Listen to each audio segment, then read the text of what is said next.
boys and girls. Leo and I say good morning. Bill or Will with Just in Time Prepping. I'm talking about food, expiration dates.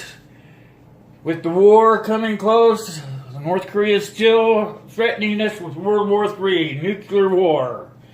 Want to make sure that we're checking our food every day, at least once a week, to make sure the expiration dates are good. Making sure that we have enough food for at least 3 days, if not more. This is just a sample of what I have. This isn't near what I have stocked up. I have enough food stocked up for a month. But this is just a sample to let you guys know things that will last for a long time. The pouches are very good. Add water and cook. Top ramen. Add water and heat up. All these things are easy to do. They're very inexpensive as well. So I just want you guys to know that it's important that you inspect your canned goods, make sure there's no leaks in the tops, no bulging of the can, that the expiration date is stamped on the bottom. Cans can last longer than the expiration date, as long as you make sure that they're not leaking, rusting, or bulging.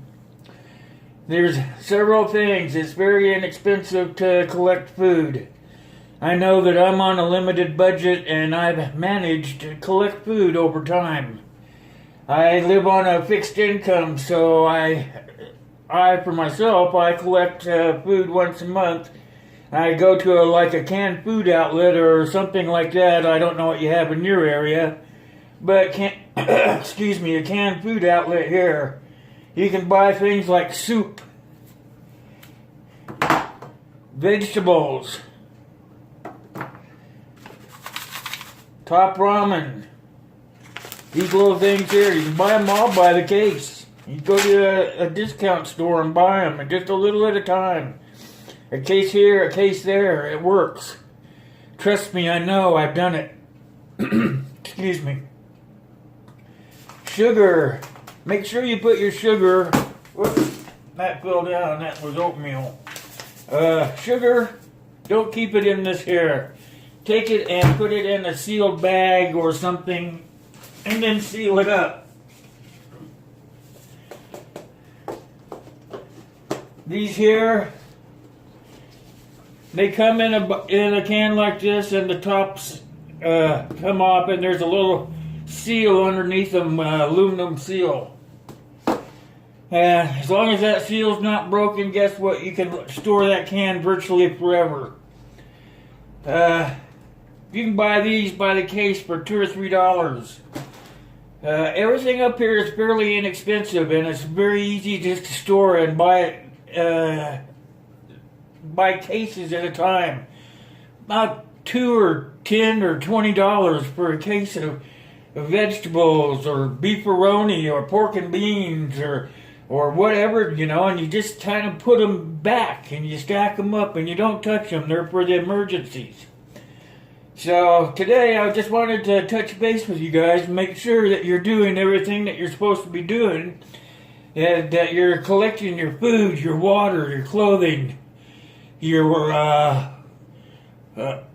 weapons. Make sure that you've got some sort of weaponry, because with the way North Korea is acting these days, we just don't know what's going on. I really want you guys to understand that it's important to start collecting. Don't let your guards down.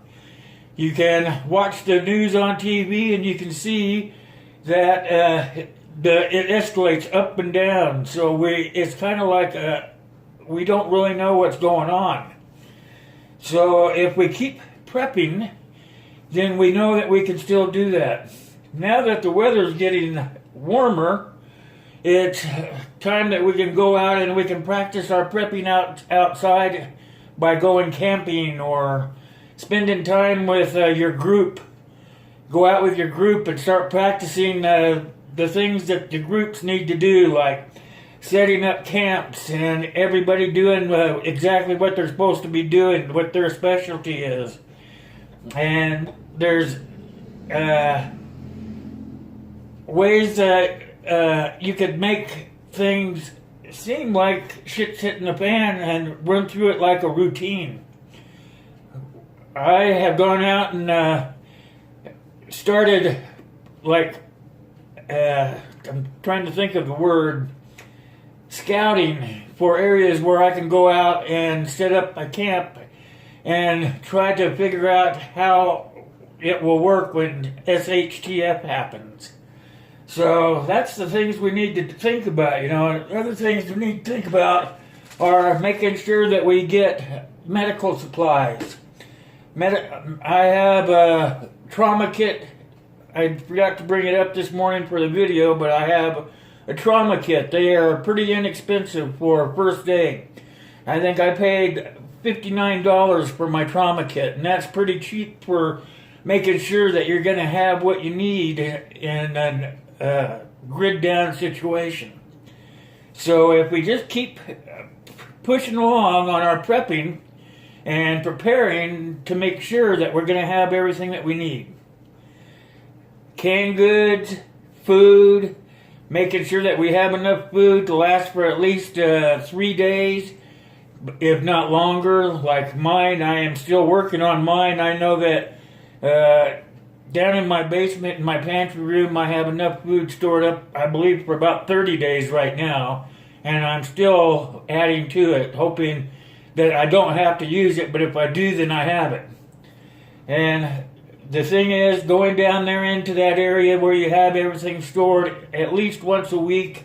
If you can't do it once a week, make a schedule of when you can do it once a week, every other week, once a month, whatever. And go down and do your inventory of what you have. Make a list of what you think you're going to need, and just keep adding to it. And that's with everything. I'm talking about everything, about inventory in your food, inventory in your barter items, inventory in your ammunition, and going out and shooting your guns and making sure that you're proficient with them, and making sure that everything that you're doing towards the preparing is going to work for you. Like I said, if the weather's getting warmer, it's going to be time to go out and practice survival out in the outdoors. I don't know where you live. You can go out in the mountains.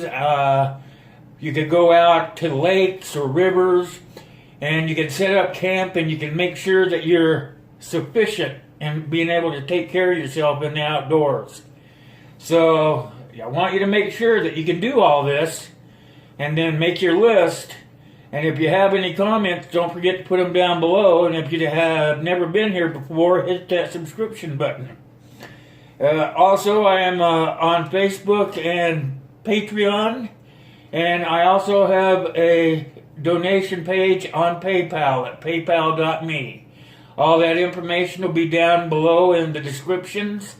And I'm hoping that you got something out of today's presentation, because it's important to keep preparing. No matter what, keep preparing.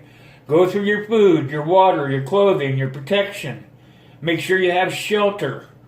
Portable shelter. Not just the shelter that you're living in now, but portable shelter where you can bug out and still have shelter. So, for now, that's what I have for you, and I want you to keep doing what you're doing. I want you to keep sharing the videos. I want you to push the subscription button. I want you to leave comments, and I want you to go out and be prepared. Practice. Go through your inventory. Inventory, inventory, inventory. And so that's all I have for today, boys and girls, and I'm hoping that it just keeps sinking in, that we're going to do what we have to do to be prepared. And I'm telling you, the times are tough right now, and we're really in a bad situation with North Korea. So it's very important that we prepare now. It's important that we make sure that we have everything that we need. Food, water, shelter, clothing. Because you just never know. It can happen at a moment's notice, and it probably will. So for now, that's it. I want you guys to have a great Tuesday. You know I love you. God bless, and God bless the USA. Next time.